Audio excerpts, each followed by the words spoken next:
So what do you do when you have a photo like this? You charge extra. But what if they don't pay extra? You simply upload this to ChatGPT and say, fix this photo. But will it work? You see, I've tried dozens and dozens of platforms that claim to repair old damaged photos with AI, but when you try them, there are two problems. Number one, either they just sharpen or bring back the details on the face and forget about the rest of the body and the background, or they recreate the entire image and it's not even the same person anymore. So how can we at least make sure that it's the same? Oh my gosh, that is pretty darn impressive, I have to say. Here is the before. This is the image that was all scratched up, and here's the after.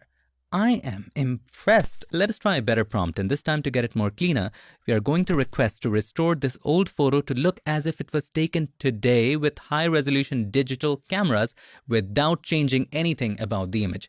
Just repair it, clean it, and sharpen it. But even if you do that, I highly expect there's going to be something very uncanny about this, and it's not going to look like the exact same person, but can we improve upon it?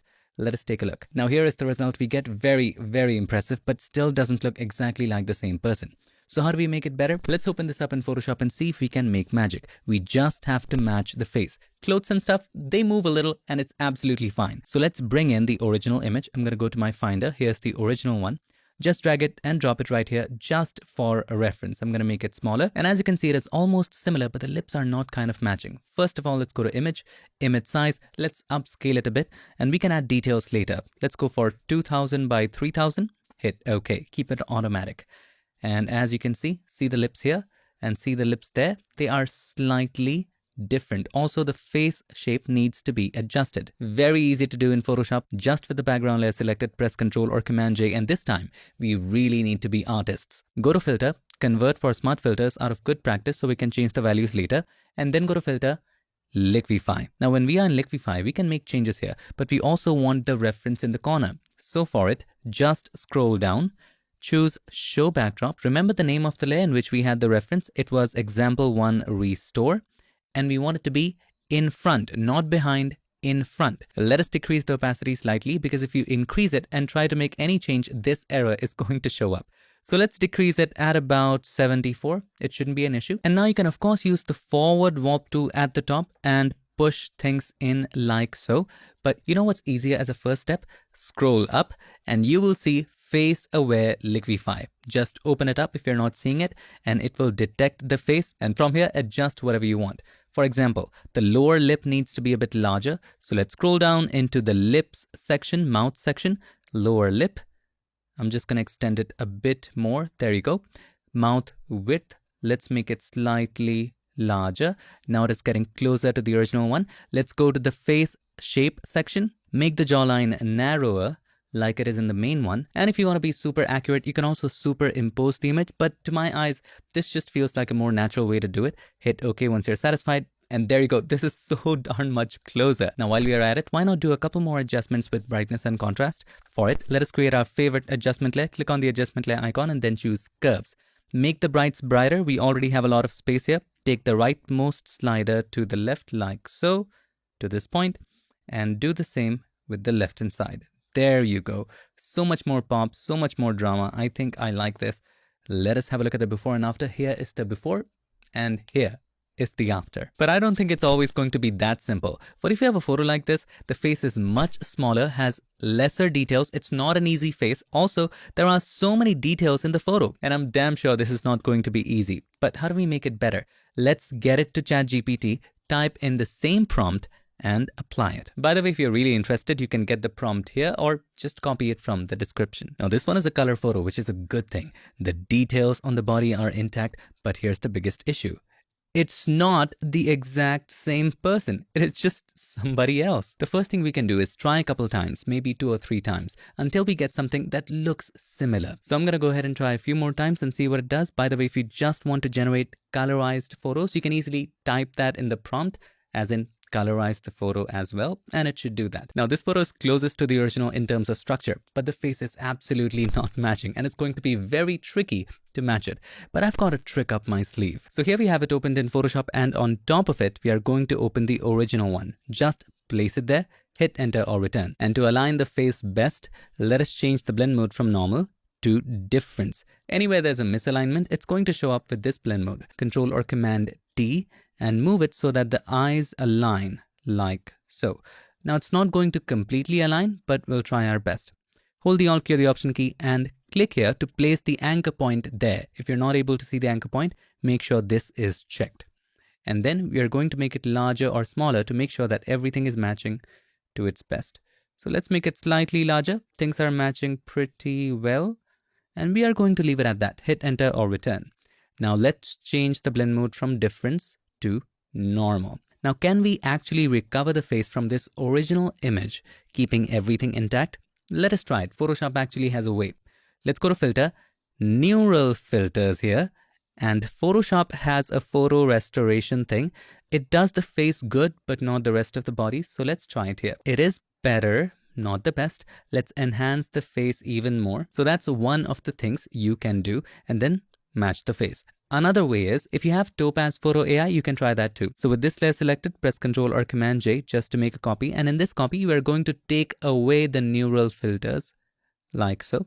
And we are going to apply filter, Topaz Labs, Topaz Photo AI. By the way, if you do want to check it out, here is the link, or I'll also leave a link in the description. Now, Topaz does incredible face recovery, add enhancement, recover faces. Now you've got two options. By the way, did a pretty amazing job. There is the realistic option, there is the creative option. See what works best for you. Increase the strength all the way to 100. Realistic or creative. I'm gonna go with creative. Export to Adobe Photoshop. So here is Photoshop's result. It's good, it's not bad, but Topaz is on just another level. So we are going to use it. You can use Photoshop if you don't have Topaz, absolutely fine. Now to fix the teeth and to close it, let's create a brand new layer. Select the remove tool here and just paint over it. As simple as that. You want to make sure sample all layers is checked and just paint over. Now we just want this recovered face over the ChatGPT face. So let's select this layer. Hold the Ctrl or Command, select this layer as well. Both of them are now selected. Ctrl or Command G. Hold the Alt key or the Option key. Click on the mask button to create a negative mask. Now let's take the brush, soft round brush with white as the foreground color. You can always press X to toggle between the foreground and the background colors. Just bring back the facial features. Now it is starting to match real good.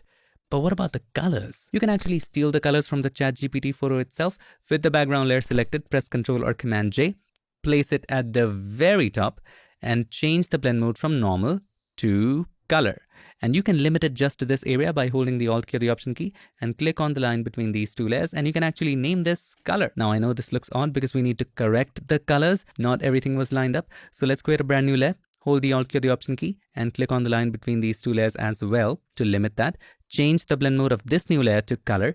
Now take the brush, hold the Alt key or the Option key, click to take a sample and just paint to fix colors. For example, this area seems weird. Hold the Alt key or the Option key, click to take a sample and paint to fix it. Let's do the lips. Hold the Alt key or the Option key, click to take a sample and just paint. Once you feel the colors are okay, now it's time for us to adjust the contrast. So just below the color layers, we are going to create another curves adjustment layer. Click on the adjustment layer icon and then choose curves, because if we had created above them, it would slightly disturb the colors. So now let's take the left slider to the right to add more contrast. Similarly from here as well, just to make sure that all of it starts to match. And there you go. But there is something about it that is not letting it match. First of all, whenever you download an image from ChatGPT, it is over sharpened. Look at the edges. These artificial sharpening, we need to first take that away. So just with the background layer selected, press Ctrl or Command J to make a copy, and let's name it slightly blurred. Let's go to filter, blur, Gaussian blur. Let's blur it just 1 pixel. That's it. All of this just goes away, or even 0.8. That's more than enough. Hit OK. And now it's matching a little bit more. Don't worry, we can sharpen all of this later. And at the top, select the topmost layer first. Press Ctrl, Alt, Shift, and E to create a stamp visible layer. In other words, a layer where everything you see on the canvas is now merged. Let's go to Filter, Convert for Smart Filters. Go to Filter again, Camera, Raw, Filter. And just so that we can bring everything together, first let's go down, go to the Detail section. Let's increase the sharpening all throughout, and then just add a slight bit of grain, just so that everything comes together. Maybe 20, and increase the size a bit. Maybe a little less grain. 12.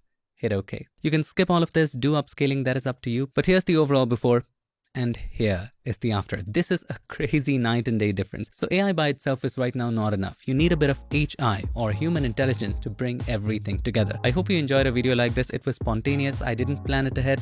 It was just experimenting and I thought maybe I should share it with you. And if you enjoyed videos like this, let me know in the comments and make sure to give us a like, and also don't forget to subscribe, and not just subscribe. Ring the bell so that you, my friend, don't miss any other future tips, tricks or tutorials. Thanks so much for watching. I'll see you in my next one. Till then, stay tuned and make sure that you keep creating. What can I do?